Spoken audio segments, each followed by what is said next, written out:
আসসালামু আলাইকুম প্রিয় দর্শকবৃন্দ। লিখন টেকের পক্ষ থেকে আপনাদের সবাইকে জানাই স্বাগতম। বর্তমানে মানুষের কাছে অন্যতম জনপ্রিয় হয়ে উঠেছে গুগল টিভি বা টেলিভিশন।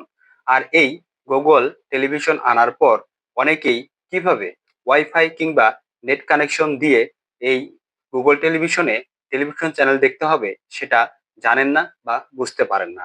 আজকে আমি আপনাদের সেই বিষয়টি দেখাবো কিভাবে একটি গুগল টেলিভিশনে ওয়াইফাই কানেকশন কিংবা নেট কানেকশন দিয়েই টিভি চ্যানেল দেখবেন কোনো প্রকার ডিশ লাইন ছাড়াই।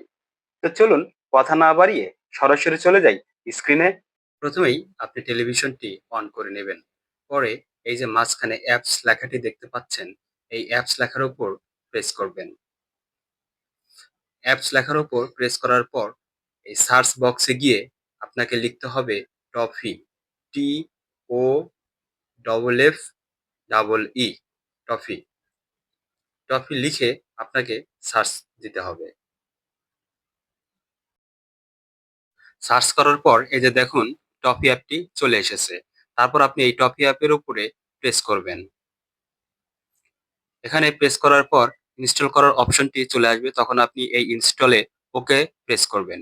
প্রেস করার পর কিছুক্ষণ সময় নিবে এই অ্যাপসটি ইনস্টল হতে। ইনস্টল হয়ে গেছে। এখন এটিকে ওপেন করে নিব। ওপেন হয়ে গেছে। এখন আপনি নিচের দিকে যাবেন। এই যে দেখুন এখানে অনেকগুলো অ্যাপস শো করতেছে। তার মধ্যে এই যে শেষের দিকে দেখুন এই যে টপি অ্যাপসটি চলে আসছে। এখানে আপনি টপির উপর প্রেস করবেন। প্রেস করার পর টপি অ্যাপটি এরকম ওপেন হবে।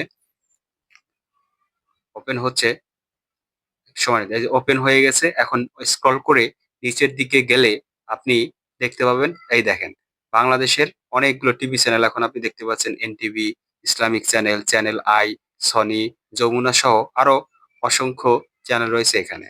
এখান থেকে আপনি যে কোনো চ্যানেলের উপরে প্রেস করলে তখন আপনি টিভি চ্যানেলটা দেখতে পাবেন। যে চ্যানেলগুলোর মাথার উপরে এই যে দেখেন এরকম চিহ্ন দেওয়া আছে, সেই চ্যানেলগুলো কিন্তু চলবে না, ওগুলো বাহিরের, ওগুলো আপনাকে কিনে চালাতে হবে। তাছাড়া আপনি বাকি সবগুলো বাংলাদেশি চ্যানেলই দেখতে পাবেন। প্রিয় দর্শকবৃন্দ, আমার আজকের এই ভিডিওটি আপনাদের যদি একটু হলেও উপকারে আসে তাহলে আমাদের এই চ্যানেলটি সাবস্ক্রাইব করে আমাদের পাশেই থাকবেন এমন আরো প্রয়োজনীয় ভিডিও সবার আগে পেতে।